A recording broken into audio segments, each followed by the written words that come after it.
Welcome to ஓரோ சமையல். நம்ம இன்றைக்கி என்ன பார்க்க போகிறோம்னா மதுரை முட்டை குழம்பு தாங்க பார்க்க போகிறோம். உடைத்து ஊட்டிய முட்டை குழம்பு. அது எப்படி செய்யலான்னு பார்க்கலாம் வாங்க. ஒரு சப்பாத்திக்கு சூப்பரான சைட் டிஷ்ஷுங்க.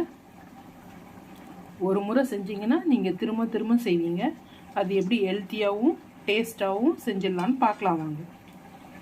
ஃபஸ்ட்டு ஒரு மசாலா அரைக்க போகிறோம். கொஞ்சமாக இஞ்சி, பூண்டு, ஒரு 1/4 டீஸ்பூன் சோம்பு, 1/4 டீஸ்பூன் பெப்பரு, பட்டை, கிராம்பு தூள் கொஞ்சம் ஒரு 2 சிட்டிகை சேர்த்துருக்குறேன். ஒரு வானல் வச்சுட்டு நான் குக்கிங் ஆயில் வந்து கோகோனட் ஆயில் சேர்த்துக்கிறேன். நீங்கள் எந்த ஆயில் வேணால் சேர்த்துக்கலாம். இப்போ ஒரு 10-20 சின்ன வெங்காயம் பொடியாக கட் பண்ணிக்கிறேன்.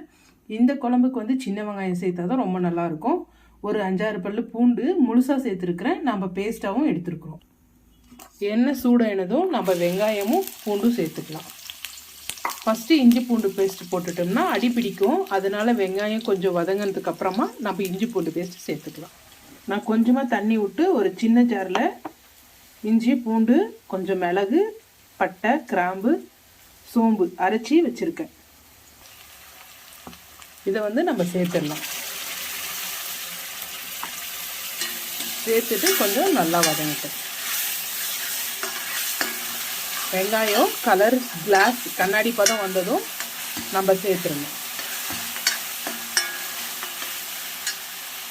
இது வந்து ஒரு 2 நிமிஷம் போல் நல்லா வதங்கி அதில் இருக்கிற தண்ணி எல்லாம் வத்தினதுக்கப்புறம் எண்ணெய் விட்டதுக்கப்புறம் ஒரு பெரிய சைஸ் தக்காளி, 2 தக்காளி, ஃபாரம் தக்காளி தான் எடுத்துருக்கிறேன். நாட்டு தக்காளியாக இருந்தால் நீங்கள் 1 கூட சேர்த்துக்கலாம்.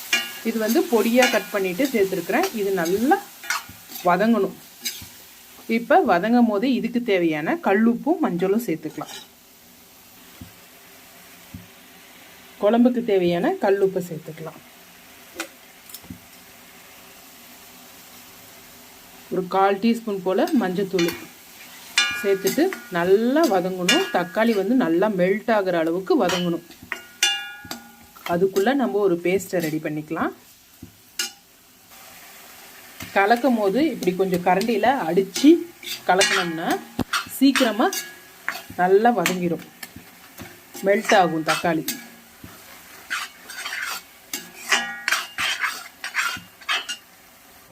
இப்போ ஒரு 1/4 மூடி தேங்காய், 1 ஸ்பூன் போல் உடச்சக்கல்லை. நீங்கள் உடச்சக்கல்லைக்கு பதிலாக கசகசா சேர்த்துக்கலாம். முந்திரி, பாதாம் உங்கள் வசதிக்கு ஏற்ற மாதிரி எது வேணால் சேர்த்துக்கலாம்.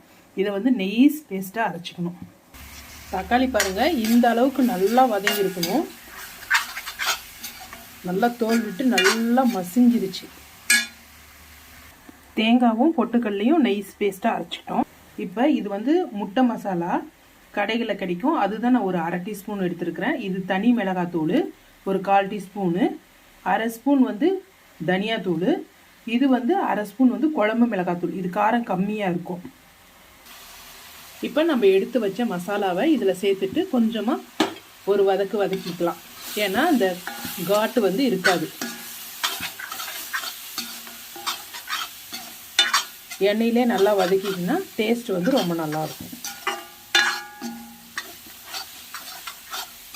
பாருங்கள், தூளெல்லாம் போட்டோடனே நல்லா திக்காயிடுச்சு.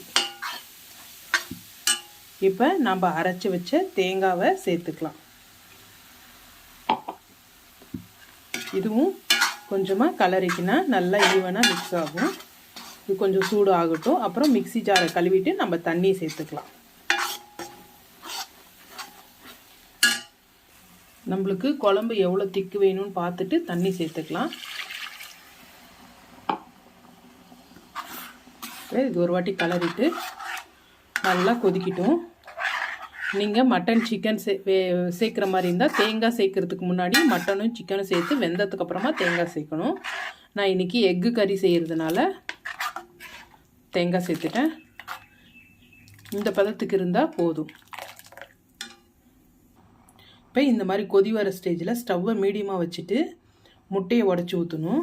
நான் உடச்சி ஊற்றுறது உங்களுக்கு காமிக்கல, ஏன்னா நான் ஒரு கையில் வீடியோவும் ஒரு கையில் முட்டையை உடச்சி ஊற்றுறேன். அதனால் இப்போ ஸ்டவ்வை மீடியம் பண்ணிட்டு முட்டையை உடச்சி ஊற்றிடலாம். இப்போ முட்டையெல்லாம் ஒன்றோட ஒன்று தூரமாக உடச்சி ஊற்றிருக்கிறேன். நான் ஒரு 10 முட்டை உடச்சி ஊற்றிருக்கிறேன். இப்போது ஒரு மூடி போட்டு மீடியம் ஃப்ளேமில் 5 நிமிஷம் நல்லா வேகட்டும். கலரக்கூடாது. இப்போ இந்த மாதிரி முட்டை தனியாக குழம்பு தனியாக பிரிஞ்சு வந்ததுக்கப்புறம் கலரி விட்டுக்கலாம்.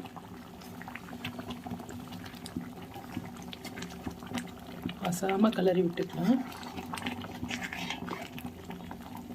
இப்போ இன்னும் கொஞ்சம் முட்டை வேகணும். இப்போ இன்னும் ஒரு 10 நிமிஷம் நல்லா கொதிக்கட்டும். இப்படி எண்ணெய்லாம் மேலே வந்தோடனே குழம்பு ரெடி ஆயிடுச்சுன்னு அர்த்தம். இப்போ கொஞ்சமாக பொடியாக கட் பண்ண கொத்தமல்லி இலைகளை தூவி இறக்கினா நம்மளுடைய முட்டை கிரேவி ரெடி ஆயிடுச்சு.